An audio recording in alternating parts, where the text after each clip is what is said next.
When Microsoft committed to the Mac, it helped a lot of the other developers get over whatever historical baggage and hurdles that they had and recommit to the Mac, and it's been fantastic. And so, in talking about applications, I want to kick this off for a few minutes by introducing Ben Waldman, who's the General Manager of the Macintosh Business Unit at Microsoft. This is the second largest Mac developer outside of Apple. Ben?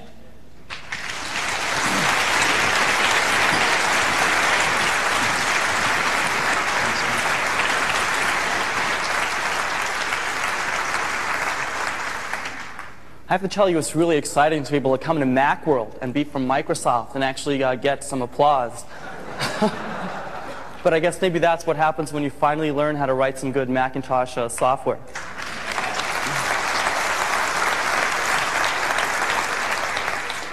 It was about a year ago at Macworld in Boston where Steve Jobs first announced a new partnership between Apple and Microsoft. And people were stunned. Actually, more than that, a lot of people booed. And to tell you the truth, I think if I had been using Word 6 as long as some of those people, I would have booed too. But the thing is, we really meant it.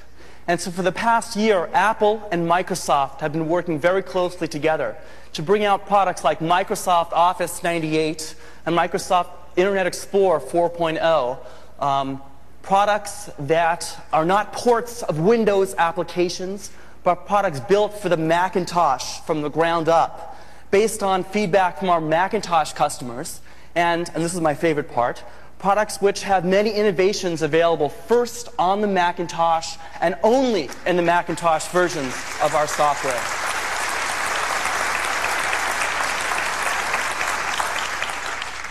Steve first showed me the iMac sometime last year when I was visiting Apple on a trip down there.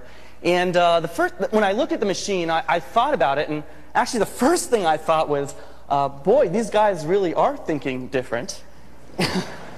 and actually, seriously, I looked at the machine and I thought, what a great consumer platform. What a great machine for any user in the home or in education.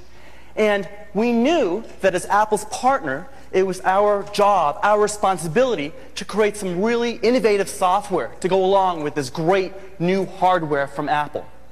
And so with Office 98, we made sure not to create some high-end product with some obscure features that only a small percentage of our users, would ever use.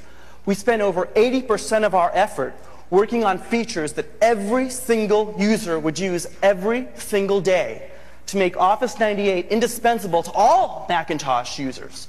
Whether they're using a G3 desktop, one of the fabulous new G3 portables, or, of course, the new iMac. And in fact, we thought that iMac and Office are such a great combination that today, Apple and Microsoft are announcing that every customer who buys an iMac and then buys a copy of Office 98 will be eligible to receive $100 back from Microsoft.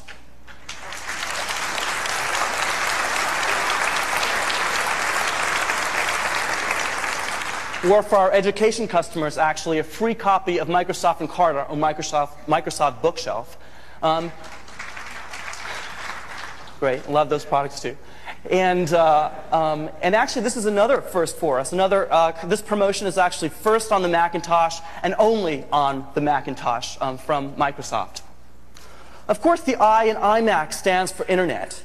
So Apple and Microsoft are also very happy to announce today that the iMac will be the first Macintosh to ship with a brand new Internet Explorer 4.01, a product which is actually 30% faster than the last version of Internet Explorer, and also a product full of features available first and available only in the Macintosh version of Internet Explorer.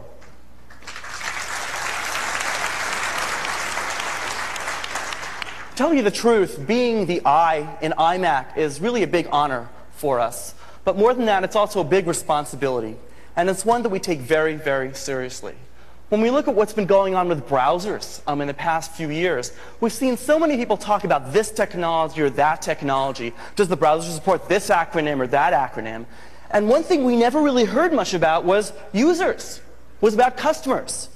And at Microsoft, we think that with Internet Explorer, the most important thing we can do is understand what sort of tasks people are trying to accomplish on the Internet, and what sort of problems they have accomplishing those tasks, and to create products which help the users solve their real problems, more than just have some technology bullet points on some list.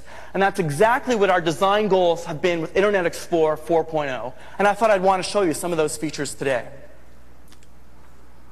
We found that a lot of people spend a lot of time just typing in URLs in the browser, spending time typing things on the keyboard. And we thought, you know, these Macintoshes have a great PowerPC processor in them. They have a G3 processor in them, and maybe we could do a little bit better. So if we go in the browser and we start typing a URL, if we type www.a, we're automatically going to guess that you want to go to Apple's website, because that's the website that you visited most recently that starts with www.a. We thought maybe we could guess and save you some typing time. Sometimes we'll guess wrong. We make mistakes at Microsoft, yeah.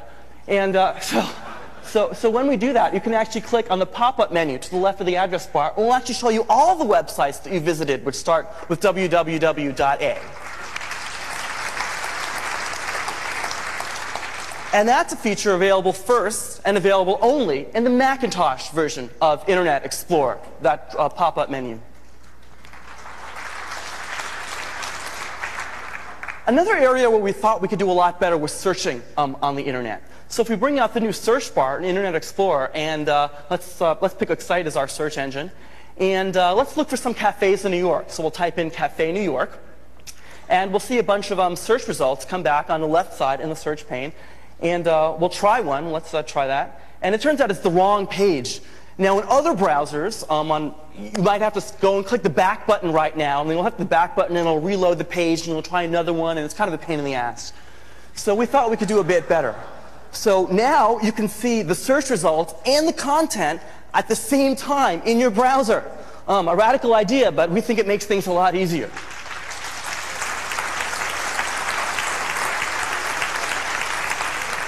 And I'll tell you, the day that this feature appeared in the beta of Internet Explorer, I threw out everything else on my machine and haven't used another product since. So let's try looking at another link. And you'll notice that as I hover the mouse over some of the other links, you'll see that it'll actually give me a summary of what's on the page to give me another hint of what I might want to click on. So let's click on this other link, and I see some cyber cafes, and I'll go to alt.coffee. I live in Seattle, so I'm supposed to make coffee jokes, they told me. And again, this is the page where I wanted to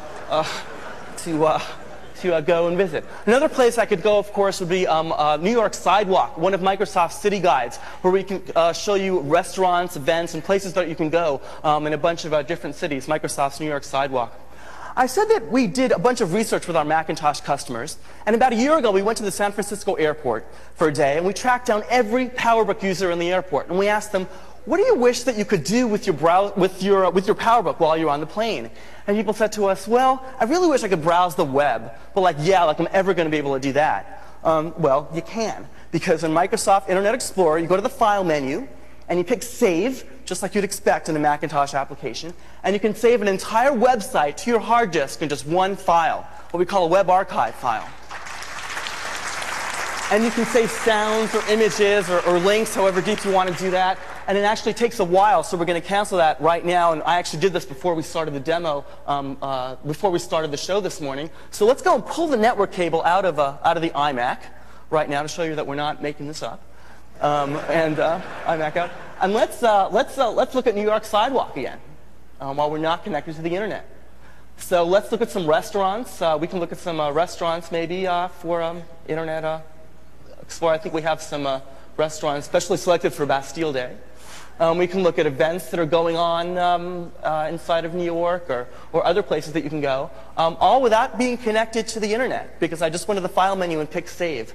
And that's actually available first and available only in the Macintosh version of Internet Explorer.